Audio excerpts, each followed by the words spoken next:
8 pangalan ang pasok sa shortlist ng mga nominado para sa pagka-Chief Justice sa 8 pangalang isinumite ng JBC o Judicial and Bar Council kay Pangulong Aquino. 5 ang kasalukuyang mahistrado ng Korte Suprema.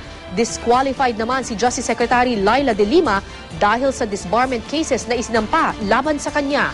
Live mula sa Quezon City, may report si Joseph Moro. Joseph. Wala sa listahan ng 8 pangalan galing sa Judicial and Bar Council na ibinigay kay Pangulong Aquino. Ito si Justice Secretary Laila De Lima. Ito ay dahil disqualified siya dahil dun sa mga disbarment cases. Karamihan nga doon sa nasa listahan sa shortlist ay mga insider o yung mga incumbent na mga justices ng Korte Suprema. 5 sa 8 pangalang nasa shortlist ng Judicial and Bar Council o JBC ay mga insider o kasalukuyang mga maestrado ng Korte Suprema. Nanguna sa listahan si Senior Associate Justice Antonio Carpio na may 7 boto mula sa 8 miyembro ng JBC. Tig-6 na boto naman sina Associate Justices Roberto Abad, Arturo Brion, Maria Lourdes Sereno. 6 din ang nakuhang boto ni na Solicitor General Francis Ardelesa at dating San Juan Representative Ronaldo Zamora. Tig-5 boto naman sina Associate Justice Teresita Leonardo de Castro at dating Ateneo Law Dean Cesar Villanueva. Whoever gets 5 votes will be included in the list.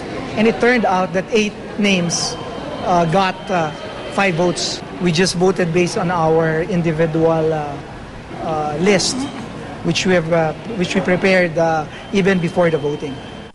Hindi nakasama sa listahan si Justice Secretary Laila De Lima dahil disqualified siya bunsod ng mga disbarment case laban sa kanya. Base sa rules ng JBC, automatically disqualified ang mga may reklamong kandidato. Sinubukan ni Yusek Michael Frederick Musni na suspindihin ang rule na ito pero with respect to the previous motion on the suspension of the rules, no consensus on that. That's why hindi na rin nag-push through yung motion and disqualified si Secretary Laila De Lima. I honestly don't know how to react. Ang ano lang is, why was I singled out for disqualification? Why was I singled out for disqualification? Yun lang muna ang gusto kong itanong sa kanila. Thank you. Si Ardelesa, bagaman may disbarment complaint din, ay nakalusot dahil wala pa naman daw finding na may basehan ng reklamo. Ang Integrated Bar of the Philippines o IBP ang dumidinig ng disbarment case laban kay De Lima. Nagugat ang disbarment case dahil umano sa pagsaway ni De Lima sa temporary restraining order ng Korte Suprema sa watch list order ng DOJ laban kay dating Pangulo at Pampanga Representative Gloria Arroyo. It cannot be personal kasi unang-una, 3 ang disbarment cases. Pangalawa, may directive ang Supreme Court nung ni-refer nila sa amin yung mga kaso to investigate the cases. So because the directive is for us to investigate, that remained our sole obligation. Masaya ang IBP sa shortlist dahil karamihan dito ay mga incumbent na maestrado ng Korte.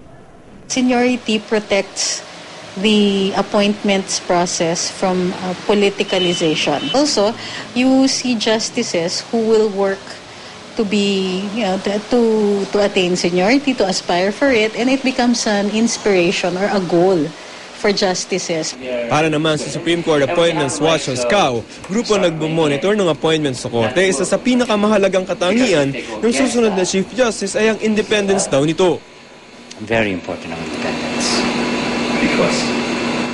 Because many cases come before the Supreme Court, and the justices of the Supreme Court should, as much as possible, not be linked with any of these cases or have any personal interest, or even be viewed to have any personal interest in any of these cases. Kara, may hanggang August 27 si Pangulong Aquino para pumili ng bagong Chief Justice. Kara? Okay, Joseph, inilabas ng JBC kung ilan yung nakuhang boto ng bawat mga tao na nandun sa kanilang shortlist. Ano?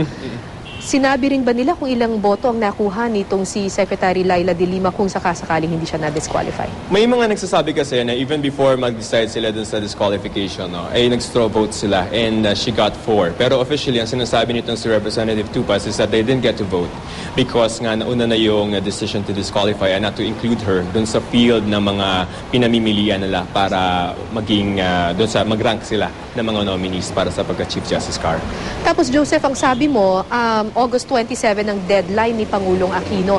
Is he bound by this shortlist? Kailangan talaga dito sa shortlist na ito siya mamili? Or pwedeng ibalik niya yung shortlist or pumili siya ng Chief Justice outside of the shortlist? Number one, bound na siya dyan. Bound na At siya. meron naman siyang statement, I think on June, no, nung nasa London siya, tinanong natin siya na parang, kasi before, nababalik ng Pangulo yan. Pag wala yung medyo gusto niya, pinababalik niya sa JBC to include yung name.